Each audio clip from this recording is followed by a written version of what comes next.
Como cobrar as pessoas da sua equipe ou da empresa sem se transformar no chato? Eu sei que esse é um medo de muita gente. Você tem que ir lá, cumprir o seu papel de gerente do projeto, de líder e fazer as pessoas mudarem algo que está indo para o caminho errado, mas você sente muita culpa. Caramba, eu adulto chamando a atenção de outros adultos, como isso me faz mal, como isso me gera incômodo. E eu já passei por isso muitas vezes, até o dia que eu entendi algo que me fez conseguir cobrar as pessoas sem sofrer e sem me transformar no chato. O que acontece é o seguinte: quando você vai cobrar alguém e você se sente culpado pela cobrança, provavelmente você está com a sua mentalidade dando um significado para essa cobrança como se fosse um pai, uma mãe dando bronca no filho. E talvez a sua história tenha escrito essa verdade em você.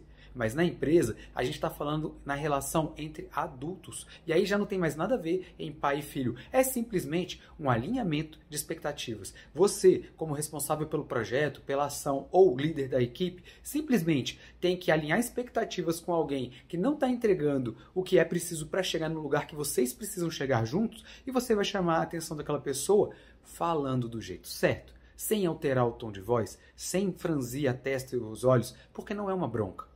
É simplesmente falar: olha, Júlio, isso que você está fazendo não está certo. Por quê? Quando você aperta esse botão aqui, o resultado que ele gera é esse. Sendo que o que eu preciso que você faça é algo que me leve, que nos leve para cá. Você precisa apertar outro botão. Ou, Júlio, esse relatório, ele não está me permitindo tomar a decisão certa. Porque os dados que você está usando, ou a análise que você está fazendo, não está permitindo eu tomar decisão. E isso é só um alinhamento de expectativa. Você tem que se desprender da culpa. Quando você cobra alguém, a culpa não existe. Além dela não ser sua, ela não existe. O que você precisa entender, o que virou e destravou a minha mente, foi quando eu entendi o seguinte: nenhum líder promove nem demite ninguém. Ninguém promove nem demite ninguém. A própria pessoa se promove ou se demite com as suas ações, com as suas escolhas, com o seu comportamento.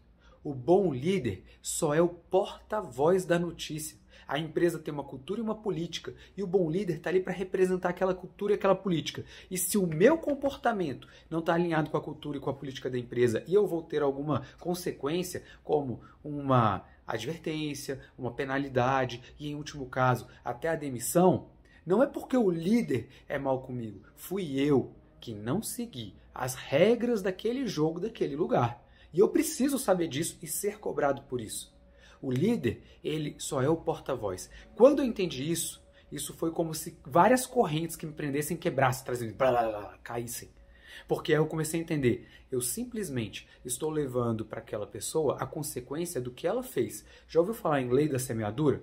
Você colhe o que você planta. Não tem como você plantar laranja e colher limão. Aquela pessoa está colhendo um fruto do que ela plantou. Agora, qual é o meu papel de líder? É mostrar que para o que ela quer colher, o que ela está plantando está errado. É mudar a semeadura para ter o resultado que ela deseja. Esse é meu papel de líder. Por isso que o papel do líder é se desenvolver e desenvolver a equipe, para que a equipe seja cada vez melhor para gerar melhores resultados. E para que aquela pessoa mude o que ela está fazendo, o que ela está semeando, eu preciso corrigir a rota dela. E aí vem o segundo como. É o como dar feedback. Quando você for falar para alguém o que ela está fazendo errado, você precisa levar exemplos práticos, específicos de onde ela errou. Então imagina que você venha me dar um feedback. Olha, Júlio, a maneira que você está se comunicando com a equipe não é legal. Isso é muito vago. Agora se eu falo assim: Júlio, deixa eu corrigir uma rota com você. Tem uma comunicação sua que às vezes não está sendo legal com a equipe, que está fazendo a equipe te rejeitar, te deixar de canto. Isso não é bom, nem para a equipe, nem para você. Por exemplo, lembra que na quarta-feira passada, no meio da reunião, a Mariazinha estava falando e você não deixou ela terminar de falar e já interrompeu para trazer sua ideia? E que depois o Pedro fez uma sugestão e você nem processou direito, você já falou: ó, isso não funciona? Essa comunicação está fazendo as pessoas se fecharem para você. escute um pouco mais e na hora que for devolver o seu ponto de vista, use palavras melhores. Olha, Pedro, pode ser, no passado até já vi algumas pessoas tentando e não deu certo, mas quem sabe agora dê. O único alerta que eu faço é esse. Mude, Júlio, a sua comunicação para ser mais aceito. O que eu estou querendo te ensinar com isso? O feedback, quando você traz um caso específico, ele é um fato. E quem está recebendo o feedback não vai ficar chateado com você, porque ele vai voltar no fato e vai lembrar do que aconteceu. E vai falar, faz sentido. Ele pode até não concordar com a sua interpretação do fato, mas o fato é um fato. E se você vem dando feedbacks com exemplos específicos, no dia que você tiver que cobrar alguém, ele não vai personificar aquela cobrança em você. Ele vai entender que você veio contando uma história e que aquela história, por conta de ele não mudar a semeadura, a maneira de fazer, está gerando um resultado agora, que em última instância pode até ser, no caso mais grave, uma demissão. E usando essa metodologia, eu já vi algumas pessoas que não conseguiram corrigir a rota, que não fizeram o que tinham que fazer serem demitidas, mas mesmo assim, na hora de ir embora, falar, tá bom, eu entendo, mas agradeço por tudo que você fez por mim. Sai não feliz, mas sai com sentimento de gratidão. Se você usar essas duas dicas que eu te dei, você vai se tornar aquele líder que é querido.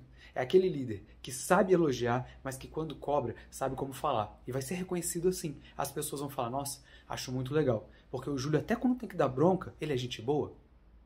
Então, essa é a dica que eu deixo pra você e eu quero. Me manda aqui no direct. Você já sofreu com isso? De ter que cobrar pessoas e ser o chato? Já viu as pessoas falando mal de você? Pelo que você já passou por não conhecer a maneira certa de cobrar sem ser chato? Me manda um direct e me conta. E compartilha esse conteúdo com outras pessoas que você conhece e que sofrem desse mesmo problema que você, para que eles possam mudar as estratégias deles também.